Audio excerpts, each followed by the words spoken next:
আমাদেরকে আবার চাকরিতে পুনর্বহাল করা হোক। স্যার, আপনার কাছে আমি বিনীতভাবে অনুরোধ করবো যাতে আমাদেরকে খুব দ্রুতই পুনর্বহাল করা হয়। আমাদের দাবি হচ্ছে আমাদেরকে পুনর্বহাল করতে হবে। আমরা 321টা পরিবার খুবই দুঃখ কষ্টের মধ্যে দিন যাপন করতেছি। আমাদের 40তম ব্যাচের পাসিং আউট প্যারেড কালকে, আজকে তারা র্যাঙ্ক ব্যাচ করছে, যেটা এসআইদের ক্ষেত্রে 2টা স্টার। আমাদের তো সবারই স্বপ্ন, আমরা এই স্বপ্ন নিয়েই একাডেমিতে ঢুকছিলাম যে আমরা একদিন র্যাঙ্ক ব্যাচ করে সসম্মানে একাডেমি থেকে বের হবো, কিন্তু আমাদের বের করে দেওয়া হয়েছে অপমানের সুবিধা। আমরা তো এটা ডিজার্ভ করি না। আমরা সরকারের কাছে, প্রধান উপদেষ্টা বরাবর জনগণের কাছে প্রশ্ন রাখলাম, তাদের কাছে দাবি রাখলাম যে আপনি যদি আমার জায়গায় থাকতেন তাহলে কি করতেন? আপনার সাথে 365 দিন আপনাদের বিনা বেতনে থাকিয়ে এই মানে শারীরিক পরিশ্রমের চূড়ান্ত লেভেল পর্যন্ত যাওয়া লাগছে আমাদের প্রত্যেকটা মানুষকে। তারপর যদি আপনাকে এরকম চাকরি থেকে বের করে দেওয়া হতো তখন আমরা অনেক কষ্ট হয়। আমরা নতুন কর্তৃপক্ষের দৃষ্টি আকর্ষণ করছি, তারা যেন আমাদেরকে প্রজ্ঞাপনের মাধ্যমে আবার আপনি কোন পোস্টে ছিলেন, কোন পোস্টের জন্য অ্যাপ্লাই করেছিলেন? আমি সাব ইন্সপেক্টর। এই মুহূর্তে যারা ক্ষমতায় আছে তত্ত্বাবধায়ক সরকার, ডক্টর ইউনূস, যারা সাকিন আব্দুল্লাহ, সমন্বয়ক, উনিদের কাছে আপনার কি বার্তা থাকবে? আপনার পক্ষ থেকে কি বলবেন সবার ক্ষেত্রে, সবার আপনি কি বলবেন ওনার কাছে, কি চাবেন? আমি বলবো আমাদের স্বরাষ্ট্র উপদেষ্টা, উনি যেহেতু নিজেই একটা বাহিনীর সদস্য ছিলেন, উনি জানেন একটা বাহিনীতে কী পরিমাণ শারীরিক পরিশ্রমের মধ্যে দিয়ে যেতে হয়। আমাদের এত কষ্ট করে আমরা যে ট্রেনিং করছি, আমাদেরকে আবার চাকরিতে পুনর্বহাল করা হোক। স্যার, আপনার কাছে আমি বিনীতভাবে অনুরোধ করবো যাতে আমাদেরকে খুব দ্রুতই পুনর্বহাল করা হয়। আর প্রধান উপদেষ্টা বরাবর উনি অত্যন্ত বিচক্ষণ মানুষ, উনি আমাদের অভিভাবক। আমি চাই উনি আমাদের ব্যাপারে মানে ভালো একটা পদক্ষেপ নিয়ে এবং আমাদের যত দ্রুত সম্ভব আমাদের ব্যাচের সাথে আমাদের যাতে পোস্টিংটা দেয়। আর দেশের জনগণ আর আমাদের যে সমন্বয়ক আছে, সমন্বয়কদের কাছেও আমার একই অনুরোধ থাকবে, তারা তো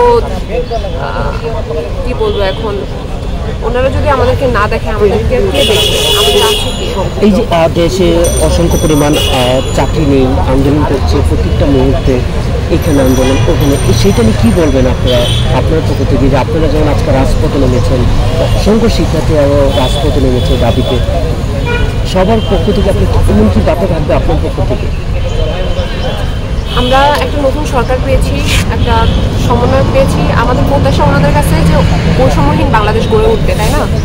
তো বৈষম্যহীন বাংলাদেশে যদি আমরা বৈষম্যের শিকারী এখনও হতে থাকি তাহলে আর মানে পার্থক্য কোথায় থাকলো? আমি বলতে চাই এটা আপনাদের কাছে আমাদের এক্সপেকটেশন যে আপনারা সবসময় ন্যায় করবেন, ন্যায়ের পথে কথা বলবেন, ন্যায়ের জন্য কথা বলবেন। আমাদের তো কোনো দোষ নেই, আমরা প্রত্যেকটা মানুষ এখানে এসে আপনাদের সাথে যোগাযোগ করার চেষ্টা করছি। আমাদের মধ্যে যদি কোনো সমস্যা থাকতো আমরা কি আপনাদের সামনে আসতাম, বারবার আসতাম, আপনাদের রিকোয়েস্ট করতাম? আমাদের মধ্যে কোনো সমস্যা নেই, আমি বলতেছি। তারপরেও আপনাদের যদি ভেরিফিকেশনের দরকার হয়, আমরা এখানে বসে আছি, আপনারা আমাদের ভেরিফিকেশন করুন। যেভাবে হোক আপনাদের যেভাবে যে ইচ্ছাই আপনাদের যাচাই করার দরকার হয় আপনারা যাচাই করুন, তারপরেও আমাদেরকে আবার পুনর্বহাল করুন প্লিজ, এটাই হচ্ছে রিকোয়েস্ট থাকবে। আপনারা কি রাতে কি এখানেই ছিলেন? হ্যাঁ, আমরা রাতে এখানে অবস্থান করেছি। আপনারা কি দুপুরে কি লাঞ্চ না, আমরা কালকে 4টা থেকে আমরা আমার অনশনের ঘোষণা দিয়েছি, তারপর থেকে আমরা কিছু গ্রহণ করিনি। আমাদের প্রজ্ঞাপন জারি করে যদি সারা প্রজ্ঞাপন জারি করে আমাদের খাওয়ার কথা বলেন সেক্ষেত্রে আমরা সেটা করব। এই যে একত্রকরণ বড় আপনারা কর্মসূচি পালন করছেন, তিনি বার্তা পেয়েছেন নাকি সরকার পক্ষ থেকে?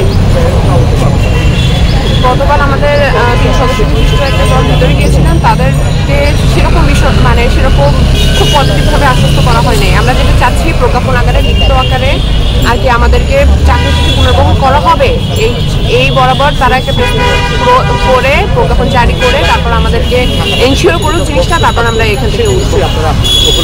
আপনার নাম, পরিচয়, কোন পোস্টের জন্য অ্যাপ্লাই করেছেন? আমি অবধিপ্রাপ্ত ক্যাডেট।